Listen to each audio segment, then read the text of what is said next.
Como lidar com conflitos ou discussões sendo autista E e TDAH. Somos perfeitos, ótimos exemplos sobre isso? Longe disso. Por isso, vamos aprender juntos aqui com vocês. O primeiro conselho que eu dou pra vocês em relação à discussão, não necessariamente se vocês estiverem discutindo com alguém, mas às vezes presenciando uma discussão, é vocês colocarem ou ativarem o modo racional de vocês. É muito mais fácil quando eu tô vivenciando uma situação de desconforto assim, eu começar a pensar de forma racional e tentar controlar o meu lado emocional para não vir à tona. Não sei se vocês já assistiram, mas tem um seriado chamado The Vampire Diaries, que é tipo, né, o Diário do Vampiro, onde os vampiros eles têm uma habilidade que é desligar a humanidade, o que significa que eles conseguem desligar a humanidade deles e eles não sentem nada. Então, nesse momento de discussão, desliga a humanidade de vocês para vocês ficarem só com o que vocês estão conseguindo entender da situação. Muitas vezes, muitos conflitos podem ser lidados de uma maneira um pouco melhor, talvez um pouco mais pacífica, se os sentimentos não estiverem vindo à flor da pele. Grande parte das discussões são feitas, para nós pelo menos, é por causa da falta de comunicação. Acho que esse é o grande problema que existe, acho que não só para autistas e aqueles que têm TDAH, mas também de uma forma geral. Porém, para quem tem autismo, eu acho que ele é muito mais exacerbado, né? Que você fica...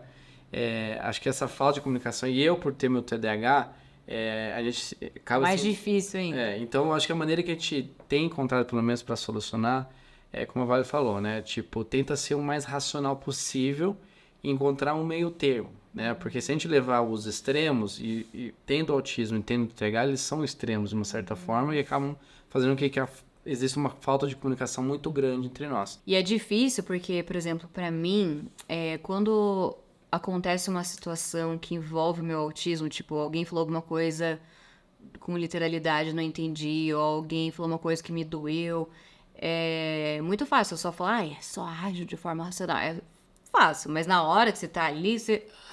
E por mais que você haja ou reaja a uma situação com nervosismo, você automaticamente vai pensar, não, calma, preciso pensar. Então, assim, depois do meu diagnóstico, eu comecei a ficar muito mais... Não sei, comecei a perceber mais os meus sentimentos, os meus pensamentos. Então, quando tem uma intriga, assim, eu automaticamente já coloco na minha cabeça, calma, Violet, respira, vamos pensar o que tá acontecendo na situação. Mas você acha que o autismo isso ajuda você, de certa forma, a poder separar exatamente o que é? Não que o autismo me ajude, mas o conhecimento sobre o meu autismo me ajuda. Não, eu sei, mas porque o TDAH, de uma certa forma, uma grande coisa dentro para aqueles que têm TDAH primeiro, o esquecimento fácil de muitas coisas, então a gente acaba nem sabendo porque tá frustrado, ou porque tá brigando. Então, pelo meu TDAH, eu sinto que como são várias coisas acontecendo ao mesmo tempo, eu acabo me perdendo nesses sentimentos. E isso que é uma maneira que, pelo menos, eu tenho encontrado é tentar focar. Eu tento filtrar o máximo possível daquilo que eu tô sentindo para poder entender realmente o que tá acontecendo na discussão. E é muito comum em relação ao Marcel, que tem TDAH, ele tá chateado com alguma coisa, mas eu vou perguntar o que ele tá chateado, ele já esqueceu com o que ele tá chateado, ele só ficou com o sentimento daquilo.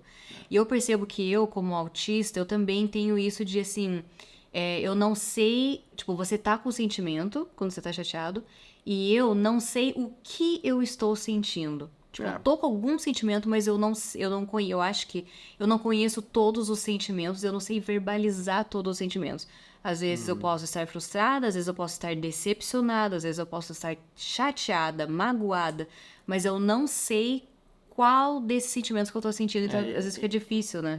E tentar verbalizar isso, né? Acho que é o mais importante, porque você, além de não estar entendendo o que você está sentindo internamente, você não está sabendo passar isso para outra pessoa, entendeu? Então, acho que isso é muito importante, como a Vale falou, você estar tentando filtrar e tentando conhecer e entender o que está acontecendo, daí poder verbalizar isso para a pessoa. E uma coisa interessante é que, assim, quando a gente tem uma discussão, eu e o Marcel, ele é do tipo que vai dormir ou que vai ter um tempo só pra ele. Ele precisa de um tempo pra filtrar e ficar melhor.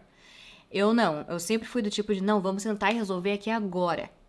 Mas eu tenho percebido que muito desse meu pensamento de vamos ter que resolver agora era assim, as pessoas falavam antigamente, né, nunca vá dormir brigado. Mas eu fui percebendo que às vezes o fato de a gente querer resolver na hora pode causar mais atrito ainda, né? E muitas vezes, tipo, dorme, respira, no dia seguinte os dois vão estar mais calmos. É. Mas o problema em relação a isso, de esperar pra resolver, pelo menos pra mim, é que eu sou muito ansiosa. Então eu fico nervosa, eu não consigo dormir direito quando tá assim, então eu particularmente prefiro os dois se acalmam, tal, beleza, concordo com essa parte, mas que depois, mesmo que seja antes de dormir, eu prefiro pelo menos, que a gente vem, se converse, ó, Você aconteceu pode isso e tal. resolver antes de dormir. Acho que é importante, de uma certa forma, mas também. Porque as pessoas falam, isso é coisa de homem, que vai querer já dormir, deixa pra depois e acaba nem lidando. É, eu acho que o problema de dormir também é o fato de que você acaba deixando isso pra depois e acaba não fazendo. Acho que deve ser resolvido. Acho que também deve ser resolvido com tempo, não naquele calor da coisa. Então, acalmando os ânimos, aí você poder internalizar, entender, filtrar tudo que está acontecendo, daí então poder expor e poder tentar solucionar. Mas aí como que a gente pode agir, Marcel? Né, vamos dar de pensar assim, como que a gente age quando tá tendo uma discussão, não necessariamente a gente com a gente, mas tipo, sei lá, a gente tá vendo uma discussão, a gente tá vendo uma situação complicada, como lidar com isso? Quando não é com a gente diretamente. Mas por que não seria com a gente? Eu acho que tem com a gente também. Acho que para você solucionar um problema, eu acho que você precisa focar naquilo que está acontecendo. Não, mas não isso. Mas, por exemplo, a gente tá num ambiente e tem pessoas brigando, pessoas discutindo, pessoas, sei lá, passando por algum momento complicado. Como que a gente vai lidar com a nossa sensação nesse momento? Porque a gente pode ficar nervoso, ansioso, porque às vezes a gente... Normal ficar. às vezes a gente até quer resolver o problema da pessoa, mas como lidar com essa questão de... Eu acho que você tentar colocar cada situação no seu lugar. Se você pode resolver a situação, é um sentimento diferente daquilo que você não pode resolver. Então, se você está, por exemplo, você está escutando a briga do vizinho, né? Você tem como resolver?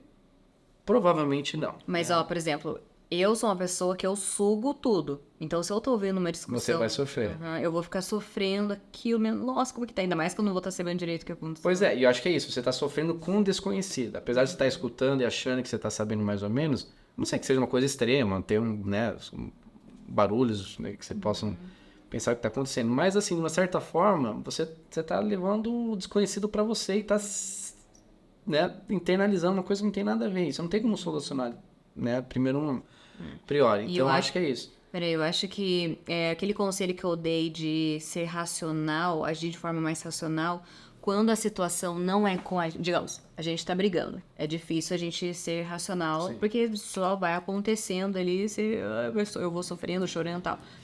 Mas quando é com outra pessoa, eu acho que é mais fácil você se colocar na posição de deixa eu colocar meu lado racional aqui e meu sentimento um pouco de lado.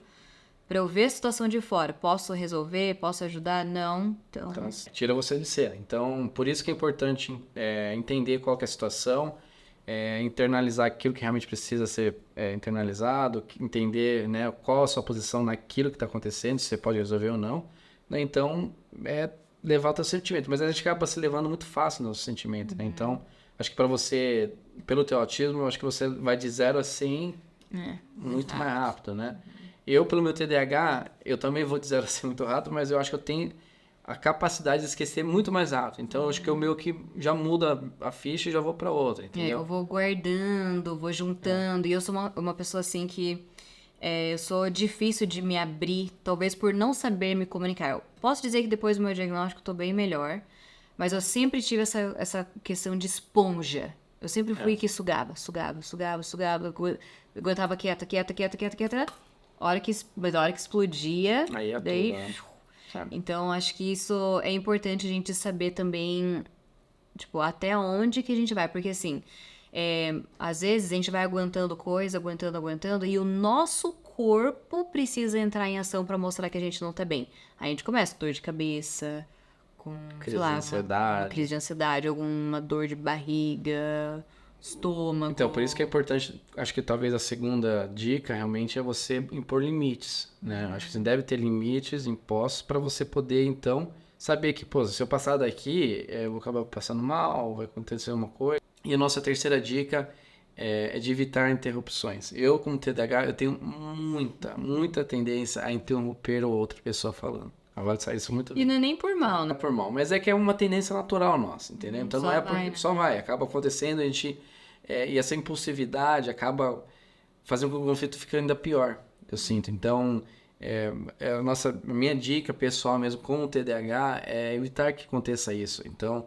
e medir as palavras, né? Porque pela impulsividade você acaba falando coisas que você não queria ou que você não realmente não sentia que seria o próprio. Enfim, aí você fala uma coisa que não deve ou que você não queria e daí acaba sendo pior. Que é o que entra na próxima dica, que é cuidar com o que você fala, do jeito que você fala.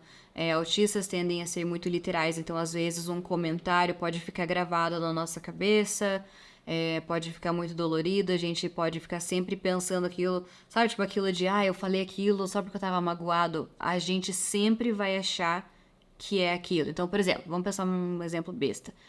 Você é feia. O autista, não tô generalizando, mas tipo, de uma forma, assim, muitos autistas vão pensar, nossa, então eu sou feio. E aquilo vai ficar na cabeça. Eu sou feio, eu sou feio, eu sou feio, eu sou feio, eu sou feio. Então, cuidem com o que vocês falam uns pros outros.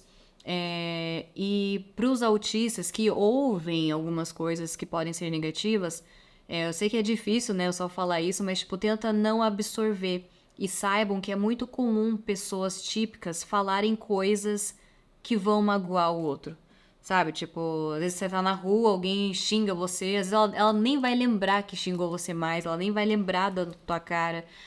Então tenta não absorver aquele xingamento, aquela informação, porque pra eles falam as coisas não querendo dizer. Já o autista não.